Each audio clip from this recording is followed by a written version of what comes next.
Bonjour et bienvenue à tous. Le colonel Doumbouya ordonne au Premier ministre Bernard Gomou d'aller vers Dalin, Sidya Touré et compagnie. Ce mardi 6 septembre, le président de la transition s'est invité au conseil interministériel qui se déroulait à primature au conseil interministériel. À cette occasion, le colonel Mamadi Doumbouya a ordonné son Premier ministre d'aller vers les leaders sociaux et politiques qui refusent de participer au cadre du dialogue. En recevant le chef de l'État, le Premier ministre s'est dit très ravi. Parce que cela a démontré encore l'humilité du président de la transition. Étant l'autorité de l'exécutif, on pouvait déplacer tous les ministres pour qu'on vienne le saluer pour l'an 1 du CNRD. Mais le président a fait le contraire, lui-même s'est déplacé de son palais pour venir rendre visite à ses ministres. Pour nous, c'est un honneur et un engagement renouvelé. À cette occasion, selon Bernard Gomou, le gouvernement a confirmé notre engagement et notre détermination de l'accompagner et d'accompagner cette transition. Le chef du gouvernement rapporte qu'il nous a instruit de mettre tout en œuvre pour que tous les engagements que le gouvernement a pris dans le cadre d'améliorer les conditions de vie de nos populations, il faut que nous travaillions encore d'arrache-pied afin de pouvoir mener à bon port ce projet. Il précise que tous les membres du gouvernement seront comptables de tous les actes qui sont en train d'être posés durant la transition. Donc tout acte que tout membre du gouvernement doit poser, il doit se demander si l'acte qu'il pose entre dans le bien-être des Guinéens. Par ailleurs, selon le Premier ministre, il m'a demandé de tendre la main aux Guinéens qui hésitent encore venir dans le cadre de concertation d'aller les chercher pour qu'on discute. La solution guinéenne ne peut être trouvée que par les Guinéens. Cela renforce l'unité nationale. L'essentiel est qu'à la fin de cette transition, tous les Guinéens soient unis autour d'un idéal et que tous les projets que nous mettons en œuvre répondent à l'aspiration du peuple de Guinée. Avant de commencer, n'oubliez pas de vous abonner et d'activer la cloche de notification pour ne rater aucune de nos prochaines vidéos. C'est parti. FNDC dissout et Commission africaine des droits de l'homme, une volonté manifeste de plomber la transition.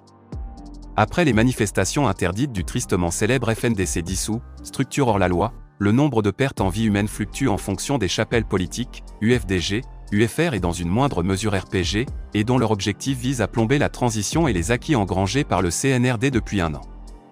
Il est donc difficile de s'accorder sur le nombre exact de victimes et encore plus sur lesquelles des victimes peuvent être considérées comme manifestants. Des personnes mortes de leur belle mort ou suite à des accidents de la circulation ou encore du fait d'embuscades de bandits sont présentés comme des manifestants tués par balle. Le cas de ce jeune homme présenté comme victime par balle de la part des forces de défense et de sécurité, FDS, le 3 septembre 2022 à Koloma dans la commune de Ratoma est des plus illustratifs. La famille de ce jeune, Mouktar Diallo, dermatologue de son état, a publiquement et formellement démenti les informations selon lesquelles leur enfant serait mort par balle. Selon son frère aîné, Cabinet Akas Diallo, Mouktar a été battu à mort par des inconnus alors qu'il revenait de son travail.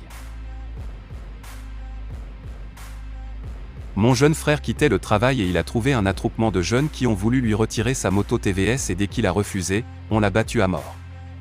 Hier nuit, comme il y avait des tirs de sommation, on a fait croire qu'il est mort par balle. Mais quand nous avons reçu le corps ce matin, nous n'avons vu aucune trace de balle mais des coups et autres sur lui. Combien de familles ont constaté des cas similaires sur leurs enfants présentés comme victimes des FDS et qui par l'omerta, de peur d'être prises à partie dans leur zone, préfèrent ne pas démentir les informations erronées des organisateurs des manifestations. Et à chaque fois on accuse les FDS d'avoir tiré sur des manifestants.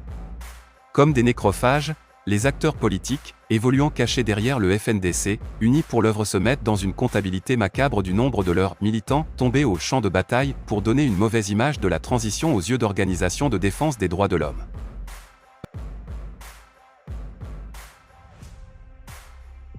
Pathétique et désolant car même les victimes d'AVC et de maladies incurables dans leur zone sont alignées comme victimes par balle des FDS.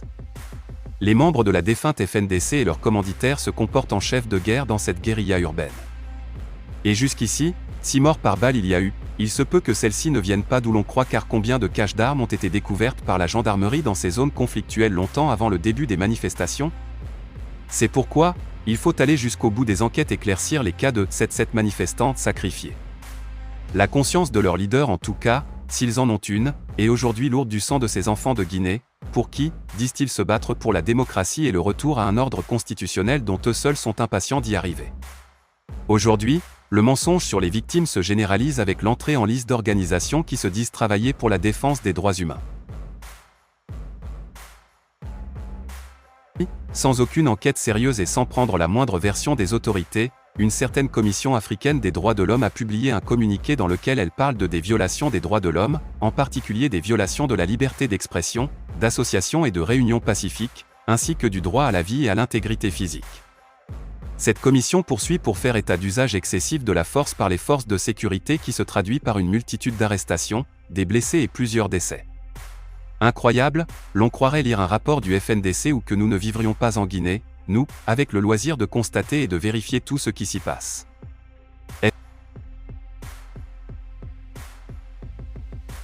FNDC justement, parce que cette commission dite africaine basée à Banjul indique que le gouvernement a décidé de dissoudre le Front national de défense de la Constitution, un mouvement citoyen, qui a été créé en avril 2019. Et voilà, tout devient clair et prouve la main noire de cette structure dissoute derrière ce communiqué. Et comme il est de coutume avec ces structures prétextant défendre des droits de l'homme, cette commission basée à Banjul ne dit pas comment elle a pu faire ce constat et ce nombre de morts attribués aux FDS guinéennes. Elle les accuse d'en être responsables et cela sans la moindre preuve, encore moins la moindre investigation. Quelle légèreté! Des personnes, décédées on ne sait comment, sont ainsi présentées par les ennemis du changement et de la transition comme martyrs de la démocratie. Avant même le rapport final des enquêtes diligentées à cet effet par le gouvernement, vu les mensonges distillés comme le cas de Mouktar Diallo, on peut sans risque se tromper dire que tous ceux qui sont morts lors des dernières manifestations ne sont aucunement des martyrs. Il est temps que soit alors définie la notion de martyr dans ce pays. Mais le FNDC et cette fameuse Commission africaine des droits de l'homme ont-ils vraiment les instruments pour le faire, puisque la plupart de tous ceux qui sont morts n'ont pas fait l'objet d'autopsie et les dossiers sont en instruction devant la justice. Mais quel que soit ce que l'on peut penser de ces derniers événements, l'indécence et le cynisme habitant les réfractaires à la transition ont-ils encore une once de patriotisme dans leur esprit?